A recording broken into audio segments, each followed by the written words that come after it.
What up, YouTube? DJ Kryptonite here, talking boxing, combat sports, and the like. I'm here in Miami Beach, Eden Rock Hotel, just enjoying a little downtime, a little rest and relaxation. Um, but I wanted to talk about this Terence Crawford Errol Spence fight that's coming up on July 29th at the T-Mobile Arena out in Las Vegas. I'm going to try to get out there. It'd be great if I could. I'm hopeful for that, but we'll see. It's looking to be a very exciting fight between two of the best, probably in boxing, not just the welterweight class, but in boxing in general. And that's going to be great fun and excitement for the fans. I'm a super fan, but this is for the masses, for even the casual fan to enjoy, because it's going to be so many skills involved and talent between these two fighters. But anyway, I just want to give my take on it thus far. I've been going back and forth about it regarding what the outcome will be, but I'm still leaning towards Errol Spence. But again, I kind of sway back and forth because it's truly a 50-50 fight. Um, Although I think Errol Spence is a bit more responsible fighter, meaning he's a as a as a as a overall boxer, he has responsible defense. He doesn't get too high or too low in the ring, um, and the defense I think is going to be the key, because as long as he stays in that safe zone with respect to defense, I think he'll be fine. Um, on the other hand, Terence Crawford is more of he's a technician, um, but he gets a little lax when it comes to defense, because sometimes he doesn't mind trying to beat you to the punch. If you look at a lot of his fights, he does catch a lot of fighters as the other fighters throwing a punch.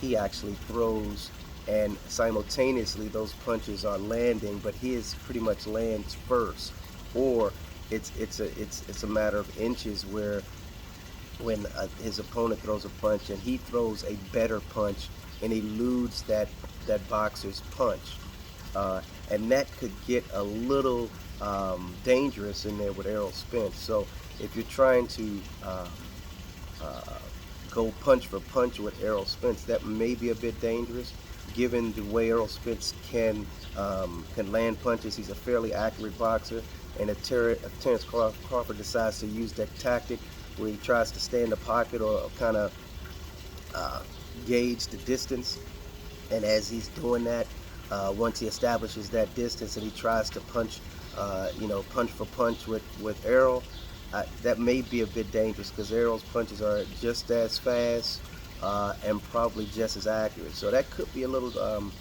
dicey for Terence Crawford, but that's a strategy that he's utilized in other fights, and it may work for him. We'll see.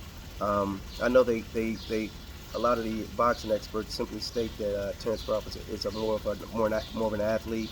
Um, I, that I don't know if he's more of an athlete. I think they're both athletic boxers. I don't think that's going to really play a true part in the fight.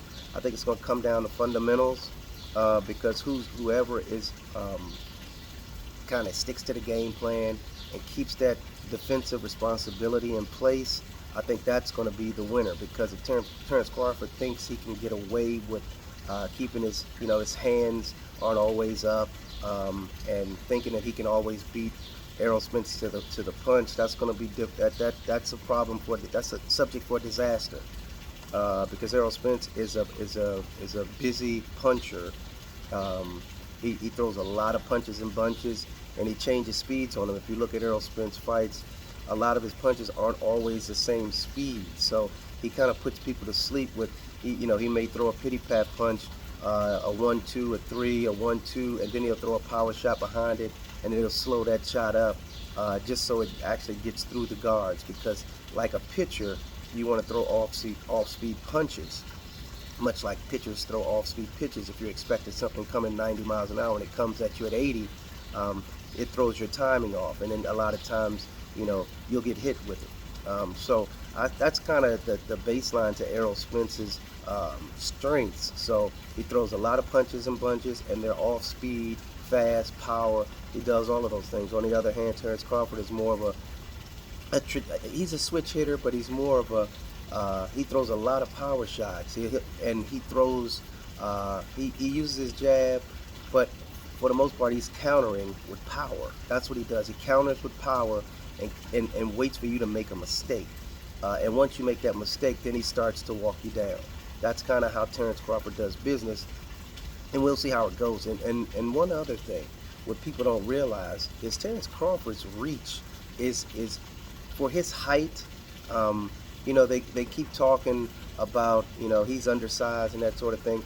He's undersized, but his reach is I believe it to be 72 inches or something along those lines. He has an extremely long reach for a man of his size. So although Errol Spence has a better jab, in my opinion, Terence Crawford can pretty much dictate the distance, especially when they're not inside. He can dictate the distance based off of his 2-inch reach advantage. So when people start talking about the jab advantage for Errol Spence, you really have to keep in mind that Terence Crawford has a 2-inch reach advantage. So that may come into play at some point. So we'll see how it goes. If Terence Crawford can establish that distance, because he's the longer guy, that may prove to be telling early. So Errol Spence has to establish that that distance and try to understand Terence's reach advantage early, because if not, he's going to be at the end of a lot of those punches, and that will make for a long night. But again, I'll probably have another video about this later on, but as it stands, I think I'm more leaning towards Errol Spence at this point, and that's because of the defense. But things change. I think they're going to have, it's going to be a lot of lead up to it. I think we're here, and this is July 1 now, so we have about 30 days to go. A little less than 4 weeks remaining until they get it on. So we'll see what happens. Like I said, let me know what you guys think. I think Terence Crawford, awesome fighter, and Errol Spence, phenomenal fighter. They both are great fighters. So I just want to see how this kind of plays out. But again, right now, as of July 1, my pick is Errol Spence Jr. based off of his defensive abilities, not his offensive abilities. And fundamentally, I think Errol Spence has the advantage.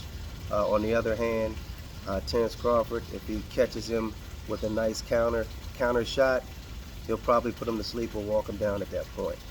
So we'll see. Let me know your thoughts. Let me know what you think. I'll probably post like every week, and maybe give additional commentary on my thoughts on how things are going, because you know, you're checking out all of these training videos and that sort of thing, and that'll probably help a lot of folks make a determination, because it seems like the odds, I think, are in Terence Crawford's favor at this point, at least Vegas odds, and we'll see if they change or it becomes essentially a 50-50 fight. But right now it's pretty much 50-50. I think Terence Crawford has a slight advantage with the Vegas odds. But anyway, let me get back to my vacation. You guys enjoy your Independence Day, July 4th holiday. And DJ Kryptonite will be getting back with you. Enjoy, be safe. Deuces.